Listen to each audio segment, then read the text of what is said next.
इस्कॉनला जाता जाता आमच्यासोबत असं काही घडलं ज्याने मात्र आमच्या काळजाचा ठोका चुकला. तर नमस्कार मंडळी, मी गुरुनाथ स्वागत करतो तुमचं माझ्या मिनी ब्लॉगमध्ये. तर आज आम्ही निघालो इस्कॉन टेम्पल ठाणे येथे. तर पहिल्यांदा आम्ही स्कूटी काढली. स्कूटी टाकायची होती सर्व्हिस सेंटरला कांजूरमार्गमध्ये. तर स्कूटीने जाऊन आम्ही पोचलो थेट कांजूरमार्गच्या सर्व्हिस सेंटरमध्ये. तर तिथे जाऊन आम्हाला ही मस्त अशी स्पोर्ट बाईक दिसली, सगळ्यांची फेवरेट. नक्कीच तुम्हाला कळेल कोणती आहे ते. त्यानंतर आम्ही स्कूटी सर्व्हिसिंगला टाकून थेट गाठलं कांजूरमार्ग स्टेशन. तिथून ट्रेन पकडली आणि थेट निघालो ठाण्याच्या दिशेने.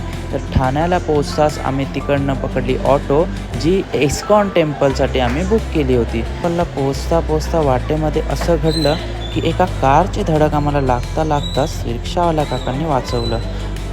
तर इस्कॉन टेम्पलला पोचलो. तर हा होता असा काहीसा फर्स्ट लुक. तर या पुढील पार्ट बघण्यासाठी मला फॉलो करून घ्या. भेटूया पुढच्या पार्टमध्ये.